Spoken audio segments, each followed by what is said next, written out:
Bienvenue chers spectateurs sur la chaîne Soft Morocco, où nous mettons en lumière un dossier stratégique qui pourrait redéfinir l'avenir énergétique de l'Afrique. Le Maroc choisira-t-il le gaz nigérian ou le gaz mauritanien? Première option, le gaz nigérian. Le Nigérian est une véritable puissance gazière en Afrique. Avec des réserves prouvées estimées à 210 trillions de pieds cubes, il figure parmi les premiers pays au monde. Sa production quotidienne atteint environ 7,59 milliards de pieds cubes standards, en hausse de 8,5% en 2025. Le pays a également réduit le torchage de gaz à 7,16%, un progrès notable dans la gestion énergétique. Près de 36% du gaz nigérian est exporté, tandis qu'environ 28% est consommé localement.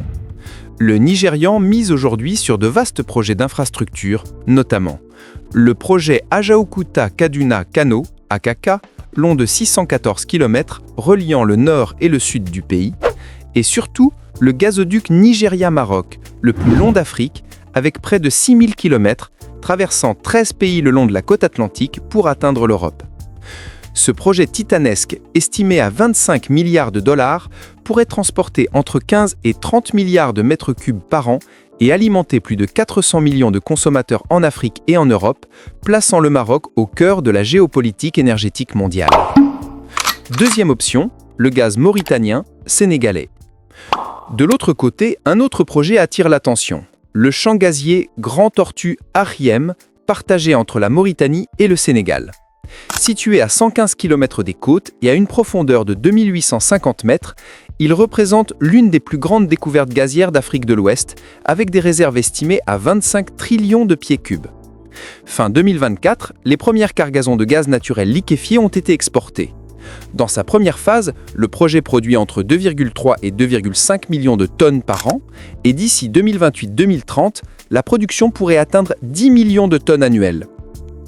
Les revenus sont partagés équitablement entre la Mauritanie et le Sénégal, faisant de ce projet un modèle de coopération régionale. Le dilemme du Maroc. La grande question est donc, quelle voie choisira le Maroc? Miser sur le projet géant avec le Nigeria, ambitieux mais long à concrétiser, qui ouvre la voie à une intégration énergétique africaine avec l'Europe, ou privilégier le gaz mauritanien, plus proche géographiquement, et prometteur à court terme, surtout face à la demande européenne croissante après les récentes crises mondiales. Le choix est loin d'être simple. Il touche à l'énergie, mais aussi à la sécurité nationale, à la diplomatie, aux alliances régionales et aux équilibres géopolitiques internationaux. Au final, le Maroc reste un acteur clé sur la carte mondiale du gaz. La décision qu'il prendra aujourd'hui entre le gaz nigérien et le gaz mauritanien définira son avenir énergétique pour plusieurs décennies.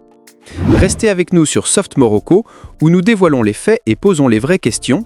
Le Maroc choisira-t-il le gaz du Nigeria ou celui de la Mauritanie ?